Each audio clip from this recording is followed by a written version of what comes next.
When you think of the great villains of different works of art such as film and literature, who do you imagine? Do you think of someone strong and powerful like Darth Vader or Bane? Do you think of a calculated, intuitive individual such as Amy Dunn in Gillian Flynn's Gone Girl or Moriarty in Sherlock Holmes? Or does a threatening being such as the Jungle Book's Shere Khan or Breaking Bad's Gus Fring come to mind? Many villains in various texts are physical, intelligent, and intimidating figures that challenge the protagonist of the particular text. However, some villains exist outside of these molds, such is the case for James Mangold's film, Logan. Now on the surface, Logan appears to feature all three previously mentioned classes of villains. The clone of Wolverine X-24 acts as the physical antagonist, Dr. Rice is the intelligent, and Donald Pierce is the intimidating. But what if I told you these three characters merely serve as henchmen to the real villain of Logan and the film itself? Time.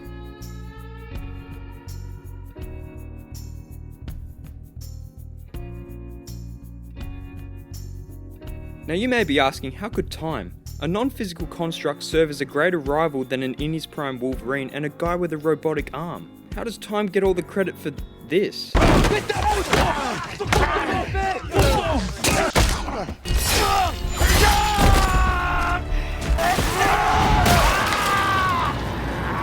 Because time doesn't serve these characters serve time. Time is a more powerful threat to the heroes than any other physical entity, and Mangold demonstrates this throughout the film. Let's focus on the main characters of the text, Logan and Charles. The film uncovers that time has been rather unkind to this duo, shown through their characterization. Throughout the film, us as an audience encounter moments where we see the effects time has had on Logan, shown through his limped walk, unhealed wounds, and perpetual coughing. We need to get out. Logan, I guess you...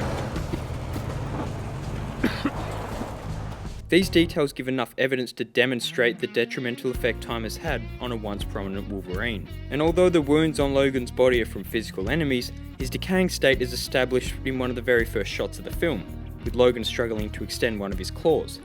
Now we know from previous X-Men installments that Wolverine can heal instantly, extend and retract his claws at will, and move at impressive speeds.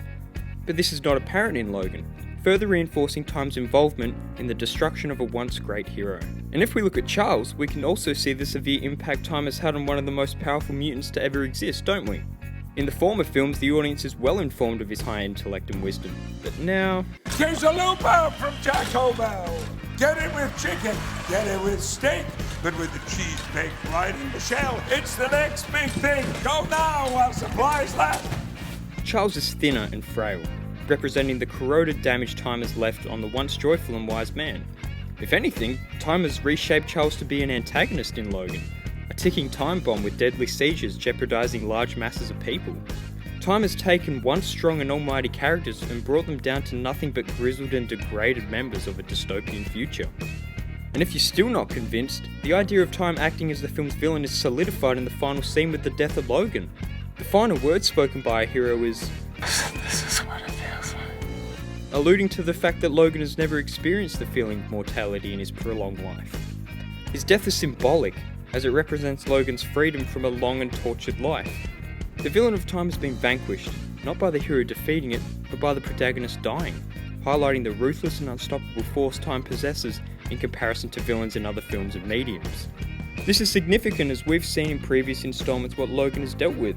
We've seen him fight and live through several wars. We've seen him experience loved ones perish, and we've seen him endure pain unlike anyone else.